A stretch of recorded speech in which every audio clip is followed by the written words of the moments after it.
नमस्कार मंडळी, मी वृत्ती. आज आपण बनवणार आहोत चॉकलेट बनाना केक. तर पूर्ण बोलतात ना, इंस्टाग्राम, यूट्यूब सगळं भरलं आहे आपलं नुसतं त्या क्रिसमसच्या केकने. क्रिसमसला जो बनवतात प्लम केक, त्या केकने भरून गेलेलं आहे. रेसिपी सगळ्या त्याच्याच आहेत. म्हटलं आपण काहीतरी वेगळं दाखवूया. ही रेसिपी कुठेच नाही आहे.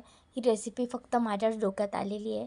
हे मी सुद्धा एक ट्राय मारते. तुम्ही पण बनवून बघा हे कसं बनणार आहे. आणि मी जर बनवलं आहे तर त्याच्यामध्ये बनाना आणि चॉकलेटचीच टेस्ट येते आहे. आणि त्याच्यामध्ये फक्त एकच गोष्ट माझी जी जास्त डोकं लावून मी केलेली आहे, इथे बघू शकता. एक केळं घेतलं, एकच केळं तुम्ही 2 वाटी मैद्यासाठी घ्या. एक्स्ट्रा माझ्यासारखं डोकं लावू नका.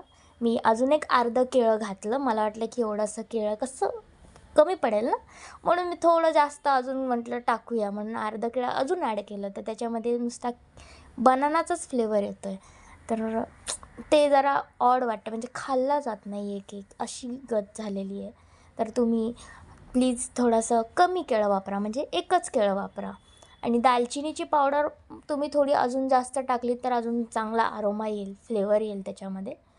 तर मी रेशो दिलेला आहे तुम्हाला, तो मी प्रॉपर दिला आहे. इथे जरी तुम्हाला मी सांगत असली की मी हे जास्त घातलं आहे ते जास्त, पण मी रेशो दिला आहे, तो एकदम व्यवस्थित दिलेला आहे.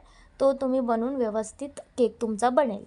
आणि हे ड्रायफ्रूट आहेत, हे ड्रायफ्रूट माझ्याकडे जे होते ते मी त्याच्यामध्ये घातले. तुम्ही अजून एक्स्ट्रा याच्यामध्ये टुटी फ्रुटी वगैरे अजून पण तुम्ही घालू शकता आणि हा केक बनवू शकता. तुम्हाला हे थिकच ठेवायचं आहे. आता हे बॅटरसुद्धा माझ्या टीनप्रमाणे, माझा जो केक टीन आहे त्याच्याप्रमाणे खूप जास्त झालं. मी बाकीचं उरलेलं त्याचं काहीतरी दुसऱ्या भांड्यामध्ये लावून मी केक बनवला आहे. पण हा एकदम परफेक्ट ह्याच्यामध्ये झालेला आहे केक. तुमचा पण असाच परफेक्ट केक बनेल. फक्त फ्लेवरच्या बाबतीत मी बोलली की केळं जे होतं ना, तेच फक्त माझ्याकडून जास्त पडलं. पण तुम्ही फक्त थोडंच घाला आणि केक तुमचा छान बनेल. त्याच्यामध्ये खूप छान बनतो, असं नाही की वाईट लागत होता. बाकी आता लाईक, शेअर आणि सबस्क्राईब करायला विसरू नका. भेटूयात नेक्स्ट व्हिडिओमध्ये. तोपर्यंत गुड बाय, टेक केअर आणि मेरी क्रिसमस.